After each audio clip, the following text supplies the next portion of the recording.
অনেক বড় একটি গ্রাম ছিল সুন্দরপুর। আর সেই গ্রামেই বাস করত মিতু নামে একটি ছোট্ট মেয়ে তার মা বাবার সাথে। তার বাবা মানিক ছিলেন একজন কৃষক, আর মা শান্তনা লোকের বাড়ি কাজ করতেন। মিতুর স্বপ্ন ছিল বড় হয়ে সে একদিন অনেক বড় ডাক্তার হবে এবং গ্রামের অসহায় গরিব লোকেদের বিনামূল্যে চিকিৎসা করবে। মা মা, আমি আজ স্কুলে ফার্স্ট হয়েছি। তাই নাকি? তোর বাবা শুনলে অনেক খুশি হবে। মা, আমি বড় হয়ে অনেক বড় ডাক্তার হতে চাই। কিন্তু আমরা তোকে এত পড়াশোনা করাবো কিভাবে? আমাদের অবস্থা তো খুবই খারাপ, দিন আনি দিন খাই, আর বড় কিছু হলে তো অনেক পড়াশোনা করতে হবে, সাথে অনেক টাকা পয়সা লাগবে। কিন্তু আমি যে পড়াশোনা করে অনেক বড় ডাক্তার হতে চাই, প্রয়োজন হলে আমিও তোমাদের সাথে কাজ করে টাকা উপার্জন করব। আচ্ছা ঠিক আছে, আগে তো রেজাল্টের কথা বাবাকে বল, তারপর এসব বলবি। মিতুমা, কইরে এক গ্লাস জল নিয়ে আয় বাবার জন্য, এত তৃষ্ণা পেয়েছে। কইরে মিতু। এই নাও জল। মেয়ে তোমার পড়তে বসেছে, এখন কি আর বাবার ডাকে সাড়া দিবে? এই অসময়ে আবার পড়তে বসেছে কেন? ক্লাসে কি কোনো পরীক্ষা চলছে? না গো, মেয়ে যে তোমার ক্লাসে ফার্স্ট হয়েছে, তাই খুশিতে পড়াশোনায় আগ্রহ বেড়ে গিয়েছে। সে তো ক্লাস শুরু হওয়ার আগে সব পড়া মনে হয় শিখে নেবে।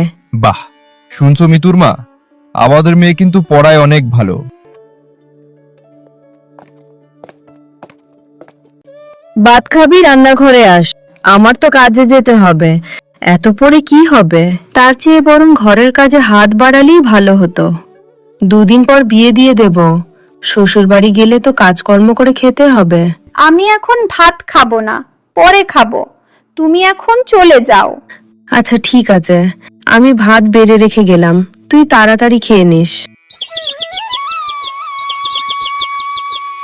মিতু এখন বড় হয়ে গিয়েছে, এদিকে পড়ার খরচও বাড়ছে। শান্তনা কিছুদিন অসুস্থ থাকার কারণে যে বাড়িতে কাজ করত, সেখানে অন্য লোককে কাজে রেখে দিয়েছে। এখন সে ঘরেই থাকে।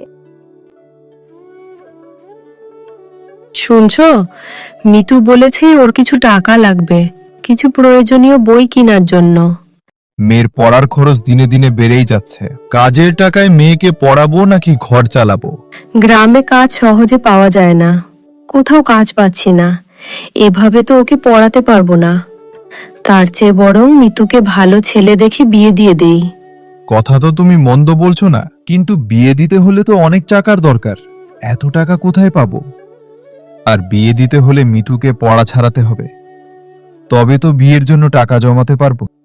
এই মাসে পরীক্ষা শেষে মিতুকে বলবো ঘরের কাজে হাত লাগাতে, আর তুমি বিয়ের জন্য ভালো একটি পরিবার দেখো।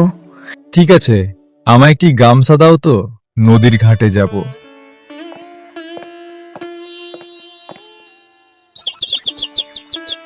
এই বয়সে বেশি দূরে যাওয়া আমার দ্বারা আর সম্ভব নয়। হাতেও একটি টাকা নেই। এদিকে জয়া ম্যাডাম তার ছেলের জন্য সুন্দর একটি মেয়ে খুঁজতে বলেছিলেন। যদি কোথাও সম্বন্ধ করিয়ে দিতে পারি তাহলে বেশ কিছু টাকা পাবো। কিন্তু ম্যাডাম তো ধনী অথবা একটি মাত্র মেয়ে দেখে খুঁজতে বলেছেন। এমন মেয়ে কোথায় পাবো? যাই, স্নান করে আসি।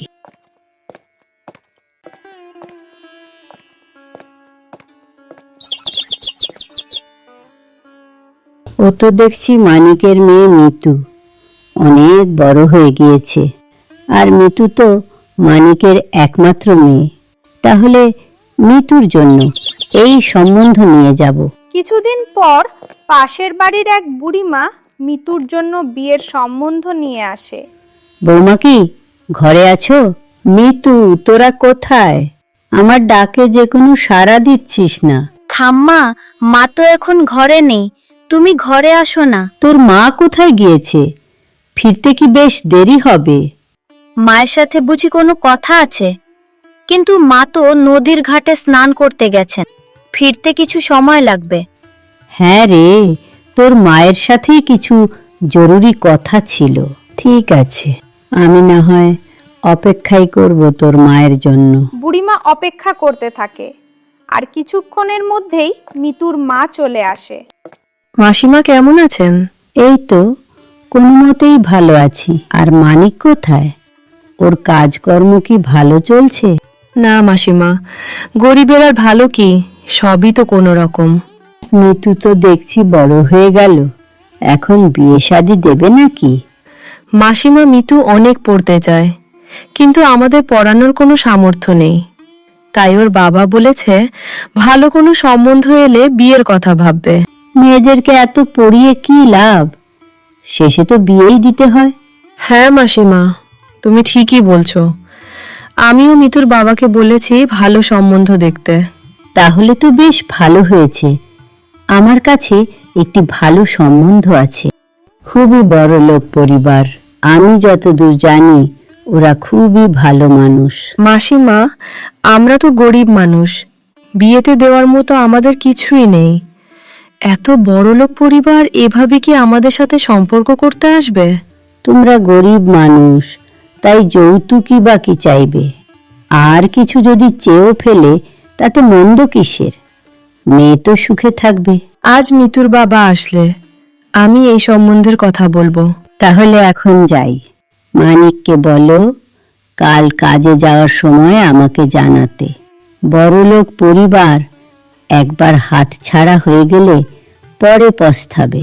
মিতুর পরীক্ষা শেষে বুড়িমার কথা মতো মিতুকে সবাই দেখতে আসে, কিন্তু মিতুর বিয়েতে মত না থাকা সত্ত্বেও অসহায় মা বাবার দিকে তাকিয়ে ভালো পরিবার শুনে তাদের সাথে বসতে রাজি হয়। বাহ, এত দেখছি অনেক লক্ষ্মী একটা মেয়ে।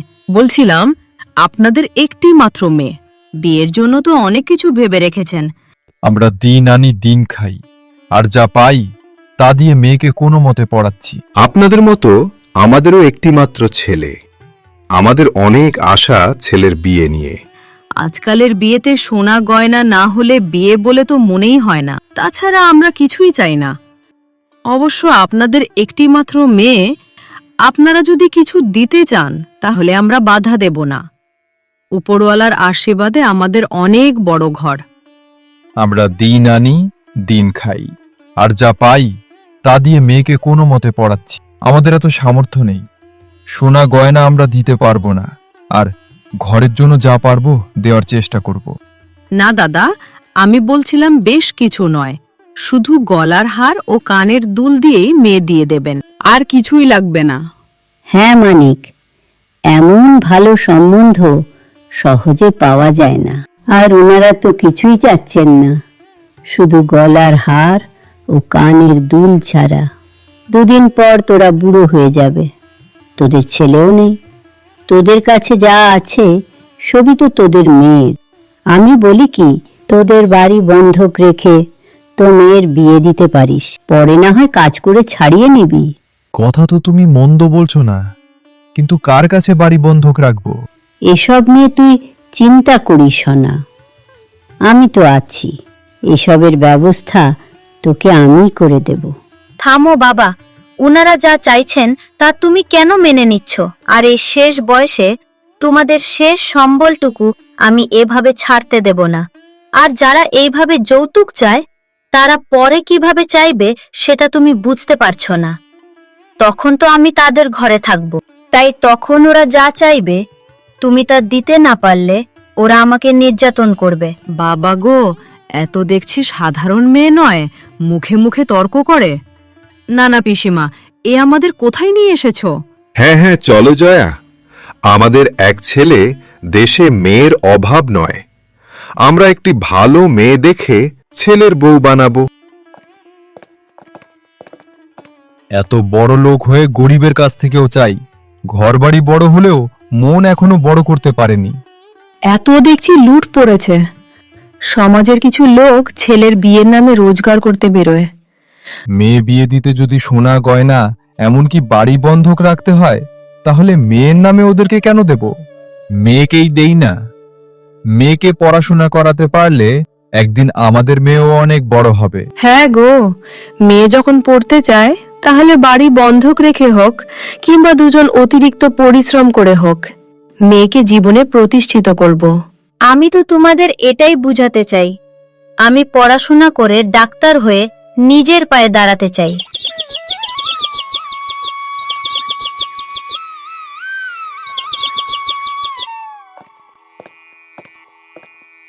শুনছো মিতুর মা, আমি যে বাড়িতে কাজ করি সেই বাড়িতে কাজের জন্য লোক রাখতে চায়। আমি তোমার কথা বলেছি, তুমি কি করতে চাও? হ্যাঁ গো, মেয়েকে পড়াতে হলে তো টাকার অনেক প্রয়োজন, আর কাজ না করলে টাকা কোথায় পাবো? যা কাজ হোক না কেন আমি করব। তুমি পাকা কথা করে ফেলবে, আমি কাল থেকেই কাজে যাব।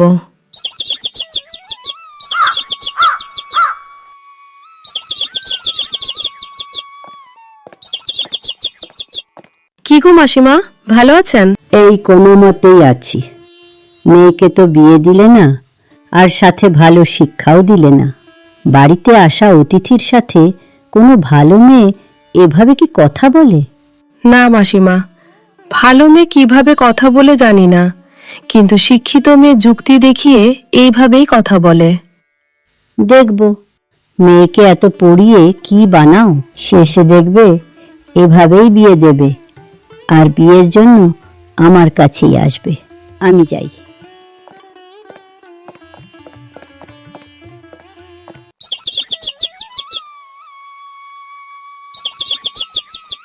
মিতু আজ অনেক বড় ডাক্তার হয়েছে, সাথে মা বাবাকে শহরে একটি বাড়িও করে দিয়েছে। মাসি, এদিকে কোথায় যাচ্ছেন? ওই মিতুদের বাড়ি। তোরা তো ওদিক দিয়ে আসছিস, ওরা কি বাড়িতে আছে? ওরা তো এখন এখানে থাকে না। মিতু শুনেছি ডাক্তার হয়ে মা বাবাকে নিয়ে শহরে চলে গিয়েছে। ডাক্তার হয়েছে কি না উপরওয়ালাই জানেন। আর এরকম মেয়েদের শহরের বাতাস একবার লেগে গেলে তখন আর সহজে ছাড়তে পারে না। তবে মানিক কি এতই বোকা? মেয়ের তালে তাল মিলাচ্ছে। হ্যাঁ মাসি, আপনি ঠিকই বলেছেন। ডাক্তার হয়েছে নাকি অন্য কিছু আমরা তো আর দেখছি না। এত কিছু না করে যদি মেয়েকে বিয়ে দিত, তাহলে এভাবে মেয়ের পিছনে ঘর বাড়ি ফেলে রেখে দৌড়তো না।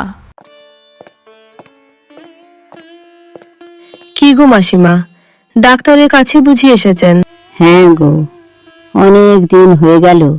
শরীরের ব্যথা সাথে মাথা ব্যথা কিছুতেই ছাড়ছে না। শুনলাম এখানে নাকি শহর থেকে অনেক বড় ডাক্তার এসেছেন গ্রামের লোকদের চিকিৎসার জন্য, তাও আবার কোনো টাকা নিচ্ছেন না। তাই এলাম। ও তাই নাকি? তাহলে তো বেশ ভালো। গ্রামের গরিব লোকেদের জন্য খুবই ভালো একটি সুযোগ। হ্যাঁ, ডাক্তার হলে তো এমনই হওয়া উচিত, এভাবে শহরে শহরে ঘুরে বেড়ায় না। কিন্তু তুমি কেন আসলে? তোমার মেয়ে শুনলাম নাকি ডাক্তার হয়েছে। সে কি তোমাদের খেয়াল রাখে না? এত কষ্ট করে পড়িয়ে কি লাভ হলো? দেখলে নিজের মেয়ে ডাক্তার হয়েও তোমাকে অন্য ডাক্তারের কাছে আসতে হচ্ছে। এখানে যে এসেছে সে তো আমার... হয়েছে হয়েছে, এখানে যে এসেছে সে তো আর তোমার মেয়ে নয়। আমি যাই, ডাক্তার হয়তো এসে গেছেন।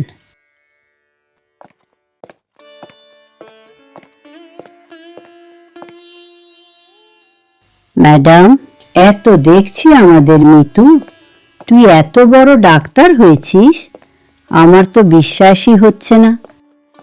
এই নে মা, তোর জন্য খাবার নিয়ে এসেছি। মাসিমা চিন্তা করবেন না, তোমার নাতনি কথা বলা না শিখলেও মানুষের সেবা শুশ্রূষা করা ঠিকই ভালো শিখেছে। ঠাম্মা কেমন আছেন? চেয়ারে বসেন। আজ বুঝতে পারছি সেদিন ওর কথাটা একদম ঠিক ছিল। আজ যদি কষ্ট করে মেয়েকে স্বাবলম্বী না করতাম, তাহলে কোথায় কে জানে মেয়ের জীবন কেমন কাটতো। আর আমাদের মতো গ্রামের অসহায় লোকদের এই সুবর্ণ সুযোগটা হয়তো আসতো না। হ্যাঁ শান্তনা, সবাই যদি মেয়েদের যৌতুক দিয়ে বিয়ে না দিয়ে মেয়েকে পড়িয়ে স্বাবলম্বী করত, তাহলে আর কাউকে যৌতুক দিতে হতো না। আর অনেক মেয়েদের যৌতুক দিয়ে বিয়ে দেওয়ার পরও অশান্তি লেগে থাকে।